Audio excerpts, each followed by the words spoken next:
Hello दोस्तों आज हम लोग बात करने वाले हैं एक्सेस ग्रोथ अपॉर्चुनिटीज फंड के बारे में। ये एक large and mid cap fund है।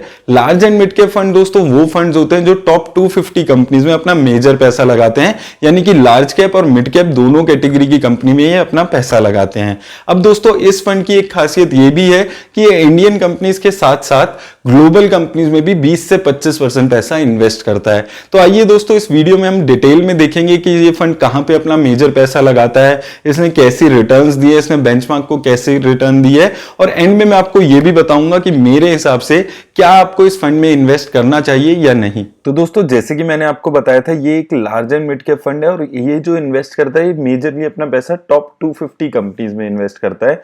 और अगर हम इसके बेंचमार्क इंडेक्स की बात करते हैं तो Nifty large cap mid cap 250 इसका बेंचमार्क इंडेक्स चल रहा है। और अगर मैं इसके ओवरऑल पोर्टफोलियो के बारे में बात करूं तो 67 कंपनीज इसके ओवरऑल पोर्टफोलियो में अभी मौजूद है। अब अगर दोस्तों इसकी लॉन्च डेट की बात करते हैं तो ये कंपैरेटिवली एक नया फंड है।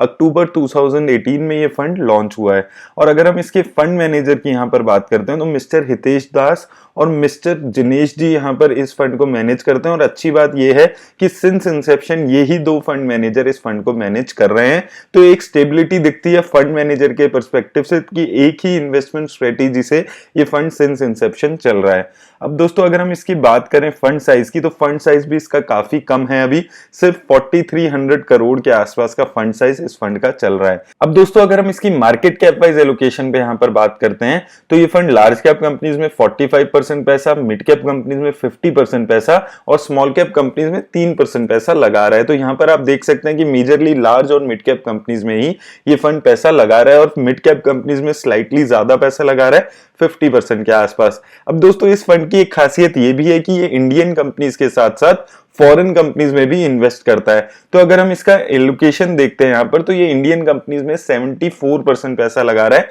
वहीं फॉरेन कंपनीज में 25% के आसपास पैसा यहां पर लगा रहा है। तो ये काफी अच्छा खासा एलोकेशन ओवरसीज कंपनीज में भी करता है। टॉप की ओवरसीज कंपनीज कौन सी है ये हम आगे अभी वीडियो में देखने वाले हैं। अब दोस्तों अगर हम इसकी एक्सपेंस रेशो पे बात करें तो एक्सपेंस रेशो भी इस फंड की काफी कम है। सिर्फ 0.48% ये फंड अपने इन्वेस्टर से चार्ज कर रहा है। वहीं अगर हम कैटेगरी एवरेज की बात करते हैं तो कैटेगरी एवरेज जो एक्सपेंस रेशो रहती है वो 1.07% रहती है, यानी कि कैटेगरी एवरेज एक्सपेंस रेशो लगभग आधी ये फंड अभी एक्सपेंस रेशो चार्ज कर रहा है। वहीं दोस्तों अब अगर हम इसकी एग्जिट लोड पे यहां पर बात करते हैं तो अगर आपने अपना डाला हुआ पैसा एक साल के अंदर निकाल लिया तो 10% पैसे तक आपको कोई एग्जिट लोड नहीं देना। 10% से ज्यादा अगर आप कोई भी यूनिट्स निकालते हैं तो आपको 1% एग्जिट लोड देना होगा। अब आइए दोस्तों इस फंड की रिस्क रेशो से इस फंड की इन्वेस्टमेंट स्ट्रेटेजी के बारे में हम यहां पर समझने की कोशिश करते हैं। तो इस फंड की जो स्टैंडर्ड डेविएशन चल रही है वो 15.97 चल रही है, शार्प रेशो 1.4 चल रही है और टर्नओवर रेशो इस फंड की 37% अभी चल रही है। और दोस्तों अगर हम इसको कैटेगरी एवरेज से कंपेयर करते हैं तो कैटेगरी एवरेज स्टैंडर्ड डेविएशन 16.24 है। स्टैंडर्ड डेविएशन दोस्तों किसी भी फंड का ये बताता है कि वो फंड कितना वॉलेटाइल है रिटर्न देने के मामले में, और जितना ये कम होता है उतनी एक अच्छी फंड की स्टेबिलिटी दिखाता है। तो यहां पर स्टैंडर्ड डेविएशन इसकी अच्छी दिख रही है।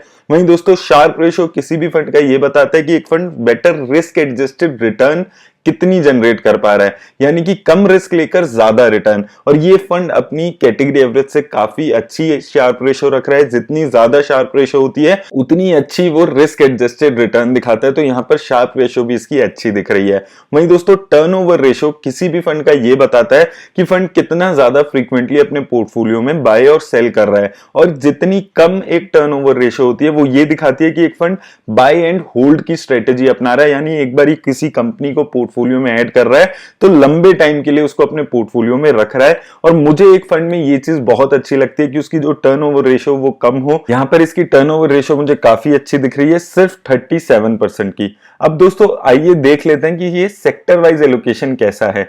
तो दोस्तों यहां पर मेजर जो इसने सबसे ज्यादा एलोकेशन किया हुआ है टेक्नोलॉजी और फाइनेंशियल सेक्टर में किया हुआ है। इन दो सेक्टर में मिला के इसने 45% के आसपास एलोकेशन किया हुआ है। केमिकल सेक्टर में भी अच्छा खासा एलोकेशन है, उसके अलावा सर्विस और एफएमसीजी सेक्टर यहां पर आप देख सकते हैं। वहीं दोस्तों अगर हम यहां पर इसकी टॉप 10 कंपनीज में बात करें तो टॉप 10 कंपनीज में अगर हम बात करते हैं तो इसने सबसे ज्यादा अपना पैसा टाटा एलेक्सी में लगाया हुआ है 8% के आसपास, उसके बाद पीआई इंडस्ट्रीज में 7.6%। उसी तरह दोस्तों Bajaj finance, NIIT technology, Sundaram finance जैसी कंपनीज यहां पर आपको देखने को मिल रही है। तो दोस्तों ये मुझे इस फंड की एक अच्छी बात ये भी लगती है कि इसमें अगर आप टॉप 10 कंपनीज देखते हैं तो आप जनरली देखेंगे large and mid cap fund में वहां पर आपको HDFC bank, ICICI bank, Infosys ऐसी कंपनीज दिखती हैं। लेकिन ये फंड जो इंडियन कंपनीज में इन्वेस्ट कर रहा है मेजरली, ये काफी डिफरेंट कंपनीज में इन्वेस्ट कर रहा है, तो अच्छी डाइवर्सिफिकेशन आपके पोर्टफोलियो को ऐसे फंड दे देते हैं। अब दोस्तों जैसे कि मैंने आपको बताया था ये फॉरेन कंपनीज में भी इन्वेस्ट करता है, तो अगर हम टॉप 5 फॉरेन कंपनीज यहां पर देखें तो अगर हम यहां पर देखते हैं तो सबसे ज्यादा पैसा इसने माइक्रोसॉफ्ट में लगाया हुआ है 1.68%, उसके बाद गूगल में 1.5%, अमेजॉन में 1.37%, फेसबुक और वीजा में भी इसने 1% के आसपास पैसा लगाया हुआ है। तो दोस्तों इस फंड में 24% के आसपास हमने देखा था कि फॉरेन कंपनीज हैं, और टोटल अगर हम देखते हैं तो 20-25 के अराउंड इसने फॉरेन कंपनीज अपने पोर्टफोलियो में ऐड की हुई है। तो डाइवर्सिफिकेशन आपको अच्छी मिल जाती है। मैं इसको ये नहीं बोलूंगा कि बहुत ओवर डाइवर्सिफाइड है ये फंड, क्योंकि सिर्फ 20-25 कंपनीज ही फॉरेन कंपनीज हैं। और ये एक फंड के साथ एक अच्छी चीज होने वाली है कि जैसे जैसे इसका एसेट साइज बढ़ेगा तो इसके पास मौका होगा कि ये फॉरेन कंपनीज में अपना एलोकेशन और ज्यादा बेटर कर पाए। तो मुझे लगता है कि जैसे जैसे इसका फंड साइज और बढ़ेगा तो यहां पर माइक्रोसॉफ्ट, गूगल जैसी कंपनी में आप एलोकेशन और ज्यादा देखने को मिल सकता है। अब आइए दोस्तों देख लेते हैं कि इसने रिटर्न कैसे दिया अगर आपने वन टाइम इसमें इन्वेस्ट किया होता। तो अगर हम वन टाइम इन्वेस्टमेंट पे यहां पर बात करते हैं तो अगर आपने यहां पर 1 साल पहले इस फंड में 10,000 रुपए लगाए होते तो वो पैसा इस फंड ने आपका 16,000 के आसपास बना दिया है। वहीं 2 सालों में वो 10,000 रुपए इस फंड ने आपके 20,000 के आसपास बना दिए, यानी कि 42% की सीएजीआर रिटर्न इस फंड ने आपको जनरेट करके दी है। और मैं आपको एक चीज और बता देता हूं कि पिछले 2 सालों में ये सबसे अच्छी रिटर्न देने वाला large and mid cap fund चल रहा है। और दोस्तों अगर आपने इसकी इंसेप्शन में ही यानी कि अक्टूबर 2018 में ही 10,000 रुपए लगा दिए होते तो वो पैसा इस फंड ने आपका 22,000 के आसपास बना दिया, यानी कि 31% के आसपास की रिटर्न इस फंड ने आपको सिंस इंसेप्शन जनरेट करके दी है। अब आइए दोस्तों हम ये देख लेते हैं कि इस फंड ने एसआईपी में कैसी रिटर्न दी है। और दोस्तों अगर हम एसआईपी पे रिटर्न की बात करें तो अगर आपने 1,000 रुपए पर मंथ से इस फंड में एसआईपी करा रहे होते तो 2 सालों में ये फंड ने आपको वो 24,000 की लागत 39,000 के आसपास बना दी है। 56% के आसपास की रिटर्न इस फंड ने जनरेट करके दी है। तो एसआईपी में भी ये फंड काफी अच्छी रिटर्न्स आपको जनरेट करके दे रहा है। हालांकि ये बहुत ज्यादा पुराना फंड नहीं है, इसलिए लोगों को ज्यादा अभी इस फंड की नॉलेज नहीं है।